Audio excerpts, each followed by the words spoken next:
नमस्कार, मैं अक्षय विनोद शुक्ल आपका स्वागत करता हूं। आज मोदी सरकार के कार्यकाल का 1 साल पूरा हो चुका है और इस मौके पर न्यूज नेशन मोदी सरकार के 10 मंत्री से हर सवालों का जवाब मांगेगा और उनके जवाब आप भी सुनिए।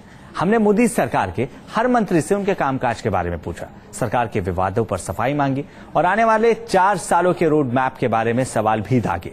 मोदी सरकार के मंत्रियों ने न्यूज नेशन के 10 सवालों का किस तरह से जवाब दिया है, यही देखते हैं हमारी खास पेशकश में।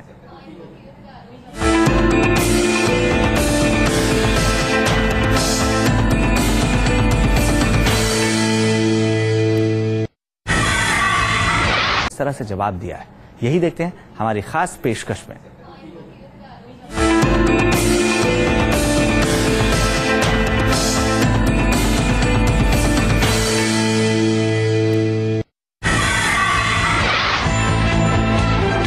ऐसा क्यों है? जैसा आपने अभी कहा कि विपक्ष लगातार इस मानसिकता को भुलाने की कोशिश कर रहा है कि भारतीय जनता पार्टी की सरकार है और नरेंद्र मोदी जी इसके मुखिया हैं, तो ऐसे में अल्पसंख्यकों को डर कर रहना चाहिए। क्यों ना इस बारे में लोग बात करें। तमाम नेताओं के बयान भी ऐसे आते हैं, घर वापसी का अभियान भी होता है और ये भी कहा जाता है कि हम मंदिर भी बनाएंगे। लोगों के मन में बातें इसलिए होती हैं क्योंकि बहुत सारे ऐसे नेता बयान भी तो देते हैं। पहली बात तो ऐसी है कि इस देश में धर्मांतरण बड़े प्रमाण पर चल रहा है जी, ये सच्चाई है। कुछ लोग हिंदू धर्म से निकलकर क्रिश्चियन धर्म में जा रहे हैं, कुछ लोग क्रिश्चियन धर्म से लेकर वापस हिंदू धर्म में आ रहे हैं। इसका सरकार के साथ कोई संबंध नहीं है और इसमें धार्मिक संगठनों में क्रिश्चियन संगठन और हिंदू संगठन ने क्या करना उनका प्रश्न है। जहां तक बीजेपी ने इसमें कोई भूमिका ली नहीं, ना हमारा कोई भूमिका है ना कुछ करना है। विश्व हिंदू परिषद हो, बाकी संगठन हो, एक इंडिपेंडेंट ऑर्गेनाइजेशन है और उनकी अपनी भूमिका तय करने का उनका अधिकार है जी। और हम भारतीय जनता पार्टी से राजनीतिक पार्टी करके हमारे यहाँ आज 1 साल में कोई दंगा हुआ? हमारे सरकार ने एक ऐसा कोई निर्णय किया है जो माइनॉरिटीज पर अन्याय करने वाला है? सबका साथ सबका विकास। हमने कोई ऐसा निर्णय किया है कि जो मुसलमानों पर अन्याय करने वाला है? चलो भाई, ये रोड मुसलमानों के बस्ती में जाता है, ये रोड मत बनाओ, ऐसा नितिन गडकरी ने कहीं कहा है? हम चाहते जात पंथ धर्म भाषा को छोड़कर सबका साथ लेकर सबका विकास हो और डिस्क्रिमिनेट करने वाली राजनीति हम ना करें और यही बात को लेकर जा रहा हूं। 1 साल में एक भी दंगा तो कहीं हुआ नहीं है, कोई दंगे लगभग नहीं के बराबर है। कांग्रेस के राज में कितने दंगे होते थे? अब मुझे बताइए कि जानबूझकर षड्यंत्र रचाकर माइनॉरिटी के मन में भय निर्माण करना, रोज पार्लियामेंट में उसे खड़ा करके लोगों को भड़काना, ये कांग्रेस के राजनीति का पार्ट है। मुसलमानों को बढ़ाना, क्रिश्चियनों को बढ़ाना, माइनॉरिटी को भड़काना और उसके बाद में फिर अब गांव गरीब मजदूर किसान को कहना कि यह सरकार अडानी अंबानी की सरकार है, उद्योगपति की सरकार है, गरीबों के खिलाफ है जी। अब मुझे बताइए, मैं बार बार कह रहा हूं कि अडानी के लिए, अंबानी के लिए, टाटा के लिए, बिरला के लिए हम 1 इंच जमीन एक्वायर नहीं करेंगे। हम जमीन केवल पब्लिक इंटरेस्ट के काम के लिए, रेलवे के लिए, रोड के लिए, ट्रांसमिशन लाइन के लिए, इरिगेशन सिंचाई के लिए और मिलिट्री के लिए, सुरक्षा के लिए जो एयरपोर्ट है उसके लिए जमीन एक्वायर करेंगे, लो कॉस्ट हाउसिंग के लिए करेंगे। माओवादियों के बारे में आपकी क्या राय है? क्या उनको जेल में नहीं बंद कर देना चाहिए? जो लोग हिंदुस्तान का पासपोर्ट लेकर हिंदुस्तान के खिलाफ नारे लगाएं, पाकिस्तान का झंडा फहराएं, उन्हें क्या आजादी से हिंदुस्तान की सीमा में घुसने और घूमने देना चाहिए? क्या उन्हें यह मौका दिया जाना चाहिए कि वो हिंदुस्तान के खिलाफ लगातार काम करते रहें? ये सही बात आपने उठाया है। हमारा देश एक लोकतांत्रिक देश है, उसमें तमाम यहाँ प्रावधान है, संविधान में भी है और अनेक हमारे पास कानून भी है। इसका बहुत लोग उपयोग अच्छी तरह से भी करते हैं और दुरुपयोग भी करते हैं जी। किसी एक अपने भारतीय होने के नाते उसका अपना एक फ्रीडम तो है ही, लेकिन उस आज़ादी के साथ साथ उसका कुछ दायित्व भी होते हैं। हम लोग ये इंश्योर करते हैं कि कोई भी इस देश का नागरिक अपना जो आज़ादी का एक बात करते करते ऐसा काम ना करे कि देश की अखंडता को चोट पहुंचाए।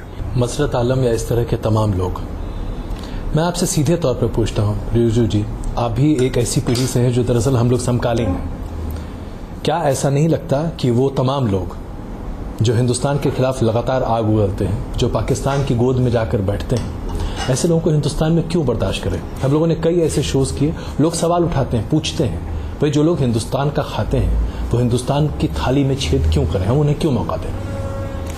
ये एक बहुत ही सेंटिमेंटल और इमोशनल इशू भी है, और मैं ये समझता हूँ कि हमारा देश में जो भी है वो देश के कानून के तहत ही अपना काम करे।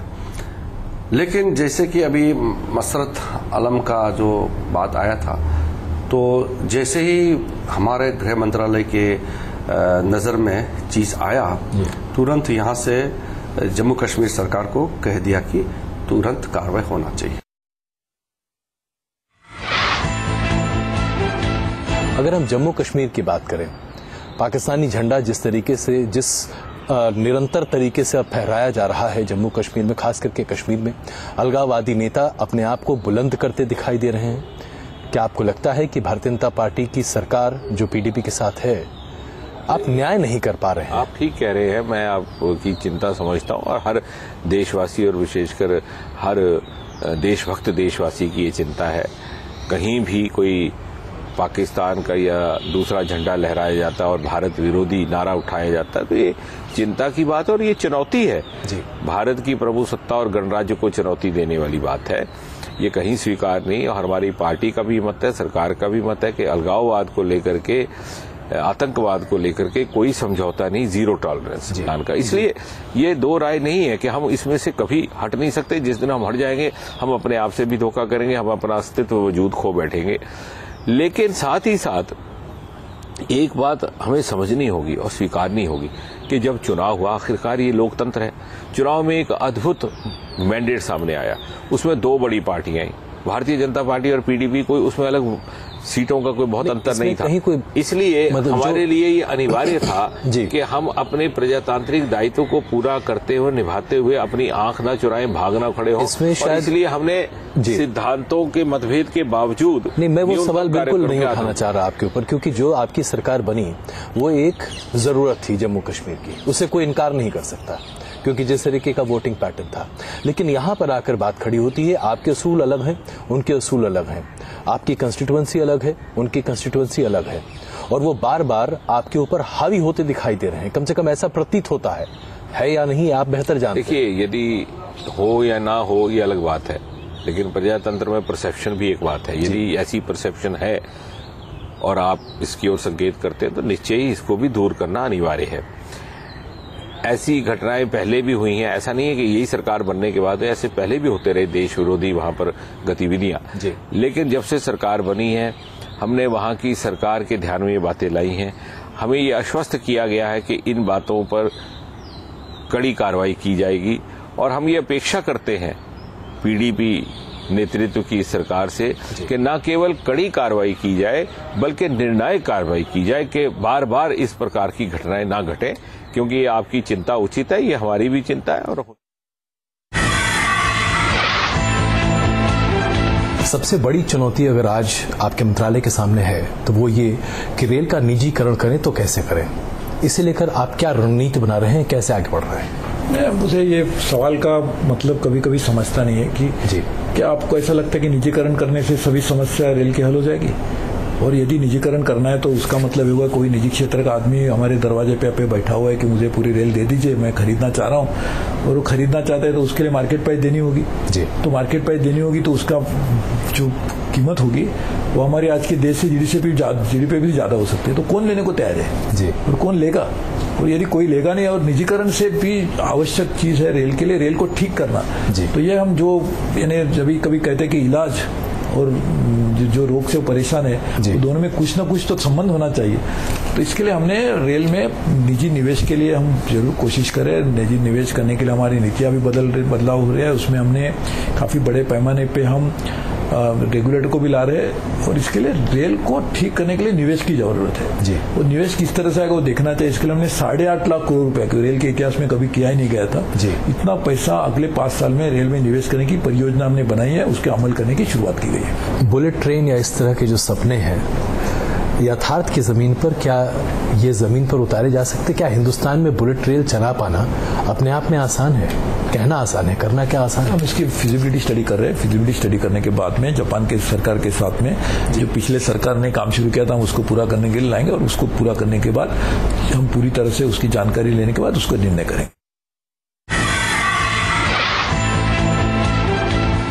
व्यक्तिगत तौर पर रविशंकर प्रसाद के हिसाब से सबसे बड़ी उपलब्धि मौजूदा सरकार की 1 साल में क्या है? देखिए, हमें सर जनता ने 5 साल के लिए चुना है, लेकिन 1 साल में अगर आप मुझसे सबसे बड़ी उपलब्धि कहना चाहते हैं तो निराशा के भाव को हमने आशा के भाव में बदला है। हमारी सरकार पर एक नया पैसे का भी घूस का आरोप नहीं लगा है। सत्ता के गलियारों से बिचौलियों दलालों की छुट्टी हो गई है। और मैं संचार विभाग का मंत्री हूं जी। हमारा मंत्रालय, अजय जी आपसे से मेरी बहुत चर्चा हुई है, घोटालों का मंत्रालय कहा जाता था जी। 2G क्या क्या नहीं, लाइसेंस रद्द होते थे, अफसर भी जेल में जाया करते थे, मंत्री भी जेल में जाया करते थे। उन सारे निराशा के वातावरण को तोड़ते हुए आज हम लोगों ने जो स्पेक्ट्रम की नीलामी की, ऐतिहासिक 1,10,000 करोड़ रुपए आए जी। और सबों ने कहा ईमानदारी से काम हुआ। तो यही कोयला खदानों की बात भी आप जानते हैं। तो निराशा के भाव को आशा में बदलना और ईमानदारी से काम करना, ये हमारी एक बहुत बड़ी उपलब्धि है। इसमें कोई शक नहीं है कि आपकी सरकार पर कम से कम भ्रष्टाचार के मामले पर कोई भी आरोप लेश मात्र लगते हुए नहीं दिखाई दिए। लेकिन कुछ एक ऐसे क्रिटिक्स हैं, मैं क्रिटिक शब्द का इस्तेमाल जानबूझ के आपके सामने कर रहा हूं, जिनका ये मानना है कि जैसे कि आप ही के महकमे की बात करें, स्पेक्ट्रम की जो नीलामी हुई है, जो पैसा राज्य को सरकार को मिला, बहुत अच्छी बात है। लेकिन जब उसका पर्कुलेटिंग इफेक्ट देखेंगे तो आम उपभोक्ता को अब बढ़ी हुई कीमतें कॉल की दरों के लिए देनी पड़ेंगी। क्या आपको लगता है कि एक बड़ा खतरा है? देखिए, ये बात कही गई थी, हुआ क्या? मैं हमेशा कहता हूं हिंदुस्तान बहुत बड़ा मार्केट है जी। और मैं चाहता हूं कि न्यूज नेशन के माध्यम से देश के लोगों को बताऊं कि इस देश में अभी 97.5 करोड़ मोबाइल फोन है जी। जल्दी 98 करोड़ 100 करोड़ हो जाएगा। लगभग 30 करोड़ इंटरनेट है। मेरी इच्छा है उसको 50 करोड़ को 2 साल में।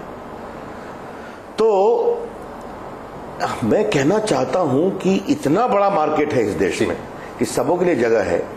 और ज्यादा नहीं बोलते हुए इतना ही कहता हूं, कई कंपनियों के तिमाही के नतीजे आए हैं जी। सब तो प्रॉफिट ही कर रहे हैं। आपके कुछ एक बयानों को ऐसे प्रस्तुत किया गया जैसे कि आपकी मानसिकता बड़ी संकुचित है या फिर आप कटाक्ष बड़े अलग तरीके से करते दिखाई दिए। तो क्या जो आप कहते हैं वही आपकी सोच है, या लोग दरअसल आपकी बातों को समझ नहीं पाते और आपका मिसरिप्रेजेंटेशन कहीं ज्यादा होता दिखाई देता है? मैं यहाँ पर सोनिया गांधी के ऊपर जो टिप्पणी की बात आई थी उसका जिक्र कर रहा हूं। देखिए, मैं उस पर नहीं चाहता हूं कि कुछ बातें कहूं, लेकिन मैं भी बहुत पीड़ित हूं जी। जिस तरह से बातों को दिखाया गया, क्या उस तरह से दिखाना चाहिए था? कई तरह की बातें होती है। हम और आप आज कैमरे पर बैठ करके बोल रहे हैं, कैमरे के बाद भी कुछ बातें चाय पर होती है जी। मुझे दुख है उन लोगों के प्रति, मुझे पीड़ा भी है कि उन्होंने जिस ढंग से विश्वास घात शब्द का प्रयोग नहीं करूंगा, लेकिन दिखाया वो ना आपके मीडिया के लिए एथिकल है और ना व्यवहारिक जीवन में होता है।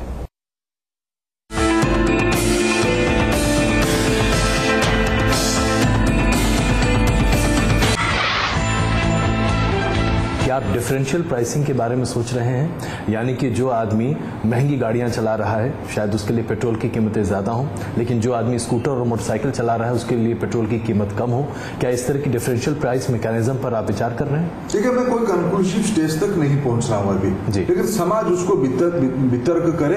क्या एसयूवी चलाने वाले और खेत में डीजल पंप से चलाने वाले, जेनसेट चलाने वाले लोगों को एक ही दर पे डीजल खरीदना चाहिए क्या? ये शब्द, ये वितर्क, ये विवेचना समाज करे, कुछ रास्ता उसमें से निकलेगा। टेक्नोलॉजी आ चुकी है, समाज के कई कई आर्थिक वर्गों के लिए अगर हम टारगेटेड योजना चला पाएंगे, जैसे हमने एलपीजी में चलाया, हमने किसी को काटा नहीं किसी की सब्सिडी, लेकिन प्रधानमंत्री जी ने अपील किया कि जो संपन्न लोग अपना चूल्हा खुद चला सकते हैं वो अपना सब्सिडी छोड़ दें। लगभग 5 लाख लोग सब्सिडी छोड़ चुके हैं। ये धीरे धीरे जन आंदोलन की ओर जा रहा है। देश की जनता को भरोसा में लो, देश की जनता आपको मदद भी करेगी, साथ भी देगी।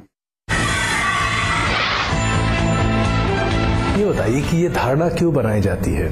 मैंने ये सवाल इसलिए आपसे पूछा क्योंकि ये धारणा एक तरह से बनाई जा रही है, या इसके बारे में कहा जाता है कि मोदी जी हर चीज में बहुत ज्यादा डोमिनेट करने की कोशिश करते हैं, अपनी चलाते हैं, उन्हीं की बात सुनिए, या तो you are in with him और you are out of the scene. क्या वाकई में ऐसा है? क्या मोदी जी वाकई में सरकार इसी तरीके से चलाने की कोशिश करते हैं? गुजरात में थे तब भी उनके ऊपर यही आरोप लगता था, केंद्र सरकार में है अब भी यही आरोप लगता है। चलिए, ये भी खुशनसीबी है इस देश की कि जो प्रधानमंत्री हैं और जो इतने महत्वपूर्ण व्यक्ति हैं जो देश को चलाने के लिए सबसे आगे खड़े हैं, उनके ऊपर कोई और आरोप नहीं लग रहा जो अक्सर सब पे लगता है। ये खुशनसीबी है देश की। आजम खान का कहना है कि ताजमहल वक्फ बोर्ड की प्रॉपर्टी है, इसलिए ताजमहल को वक्फ बोर्ड के पास सौंप देना चाहिए। इमाम बुखारी साहब कहते हैं कि जामा मस्जिद दरअसल उनकी मिल्कियत है क्योंकि वो उसके शाही इमाम हैं और ASI के सुपुर्द उसे नहीं किया जाना चाहिए। राष्ट्रीय धरोहरों के साथ अगर आज उस पर भी इस तरह की राजनीति होती दिखाई देगी तो भारत सरकार का इस पर क्या रवैया होना चाहिए? क्या ASI को इन तमाम चीजों पर देखना नहीं चाहिए? क्या सीधे तौर पर इमाम बुखारी को नहीं कहना चाहिए साहब आप केयरटेकर हैं, जामा मस्जिद आपकी मिल्कियत नहीं हो सकती? सख्त शब्दों के अंदर भारत सरकार ने कहा है ताजमहल भारत की शान है, लाल किला, जामा मस्जिद ये भारत की धरोहर है और इस पर किसी की मिल्कियत, किस लोगों ने कोर्ट केस किया तो आज पर आज कोर्ट केस चल रहा है। भारत की शान है, भारत की धरोहर है ताजमहल, लाखों करोड़ों लोग देखने आते हैं। तो मैं समझता हूँ ताजमहल, जामा मस्जिद को किसी व्यक्तिगत की मिल्कियत या उनकी कब्रगाह सिर्फ घोषित कर देने से वो लोग देश के शुभचिंतक नहीं है। इसमें एक ऐसी सबसे बड़ी उपलब्धि जो आपके जहन में आती है, जो आप समझती हैं कि मोदी सरकार की वो उपलब्धि है जो देश की एकता और अखंडता के लिए सबसे महत्वपूर्ण है। देखिए, इसमें 2 पहलू हैं, इस तस्वीर के 2 रुख होते हैं। एक है जो नरेंद्र मोदी जी ने कहा सबका साथ सबका विकास, तो मेरे मंत्रालय ने सबका साथ सबका विकास जो हमारा मैनिफेस्टो है पार्टी का और जो नरेंद्र मोदी जी ने स्पीचेस करी पूरे मुल्क में जी। और प्रधानमंत्री बनने के बाद जो उन्होंने फ्लैगशिप प्रोग्राम रखे गरीबों के लिए, माइनॉरिटी के लोग तो गरीबी में आते हैं, सबसे गरीबी की रेखा के नीचे हैं सबसे ज्यादा, तो वो सारे प्रोग्राम को हमने इम्प्लीमेंट किया और जो जो कमिटमेंट कि हमने अपने मैनिफेस्टो में पार्टी ने किए तो वो सब हमने पूरे कर दिए। ये तो डेवलपमेंट का एक। अब भी अगर आप मैनिफेस्टो हमारी पार्टी का पढ़ें तो उसके अंदर 7 या 8 पॉइंट्स हैं।